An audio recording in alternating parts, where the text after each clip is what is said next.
The Kingdom of Happiness. Introduction. What exactly is happiness? Is it a moment of joy or laughter, or is it something more? The citizens of Bhutan think of happiness as contentment or satisfaction. The leaders of Bhutan believe happiness is more than money. That's why this tiny mountain kingdom surveys its citizens every few years to see just how happy they are. The Bhutanese government uses this information to improve life in the country nicknamed the Kingdom of Happiness. Growth and happiness. Bhutan's first happiness survey was taken in 2007. However, the idea of tracking the nation's happiness came about long before that. In 1972, Jigme Singye Wangchuk became king of Bhutan. He was just 16 years old. The teenage king wanted to help his country prosper while remaining true to its values. He felt that the way other nations thought about prosperity was wrong for Bhutan. Most other nations used a measurement called gross domestic production (GDP) to track the growth. GDP means the value of all goods and services produced in a country. Buying and selling were not the driving force of Bhutanese culture. However, the country had many farms and villages, but few factories and cities. Bhutan is also mainly a Buddhist nation. Buddhism believes that achieving happiness is an important step in leading a fulfilling life. For them, being happy is not about money. To achieve happiness, they believe a person must examine and improve many aspects of life: spiritual, physical, social, and environmental.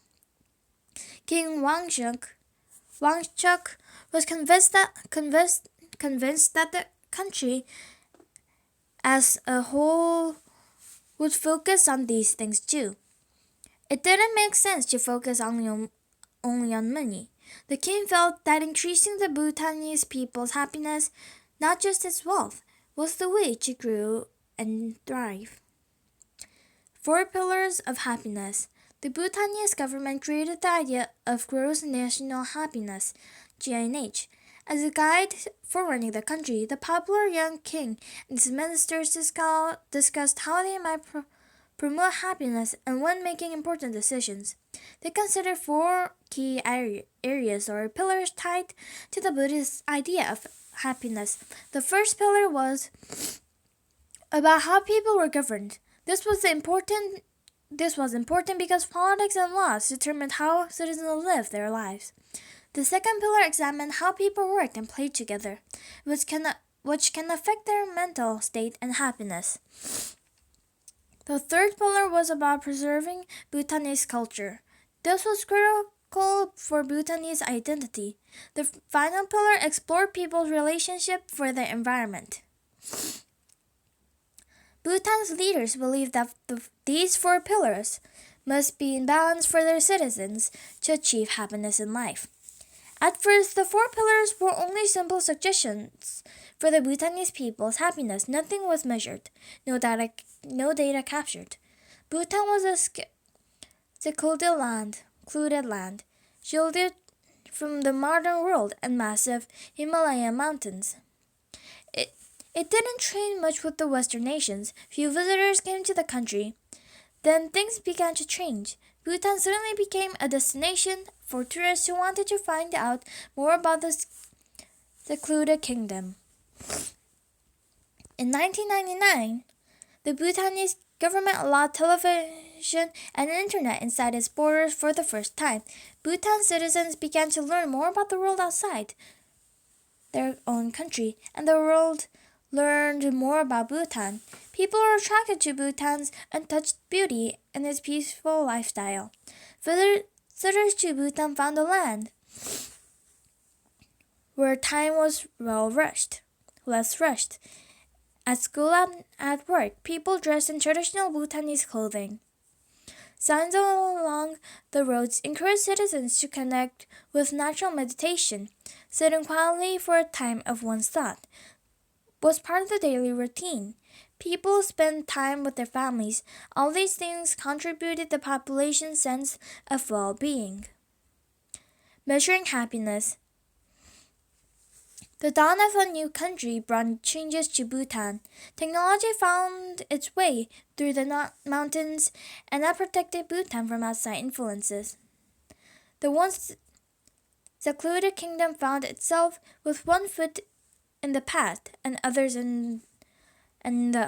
in the modern world. Now, Bhutanese children watch television and play video games after meditation.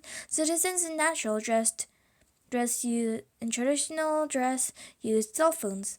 The country's leaders were concerned that the old traditions and values would be lost. If that happened, the original sense of what brought the Bhutanese people happiness might be lost. Bhutan needed a systematic way to prevent this loss. By measuring happiness regularly, the Bhutanese government could track the changes and find ways to address these concerns. Decide how to measure a country's happiness was a big challenge. The Bhutanese Ministry of the Planning went to work. First, they created 9 areas or domains. They were based on the 4 pillars of happiness. The domains were then broken down into dozens of categories. When considered together, the domains and categories give a complete happiness picture called Gross National Happiness (GNH) Index. The index in a scale that could be used to measure happiness in the kingdom. The next step was to use these categories to create many questions about people's personal satisfaction. People were asked questions such as, how much do you enjoy life? The questions were put into a survey of citizens. Each answer had a number value.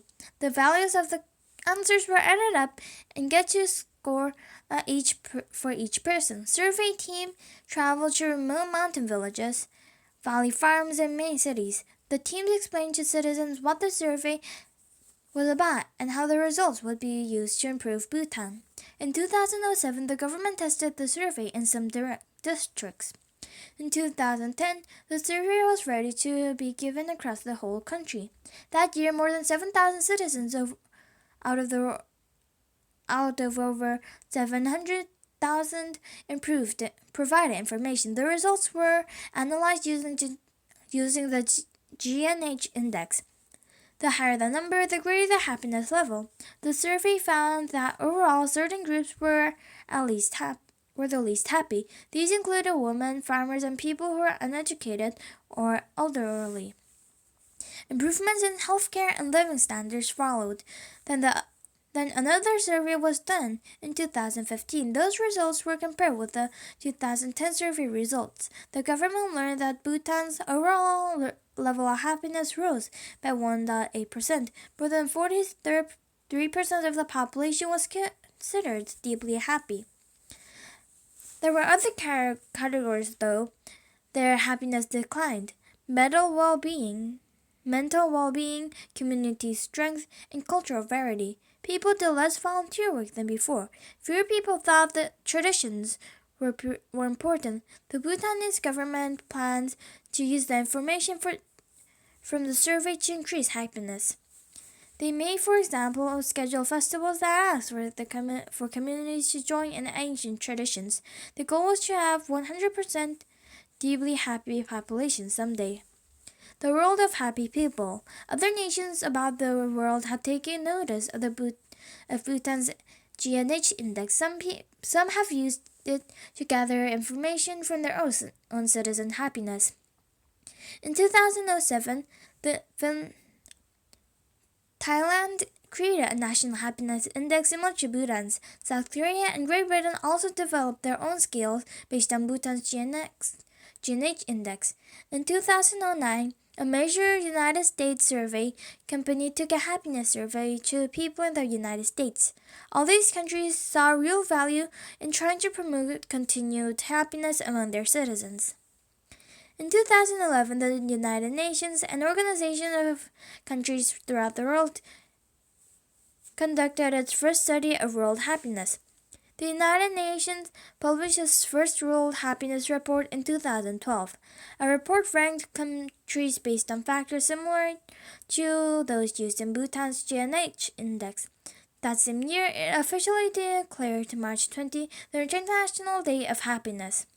On that day, the sun is lined up with Earth's equator, and day and night were equally long. This day represents King Washuk's belief that balance is the key to well-being and happiness.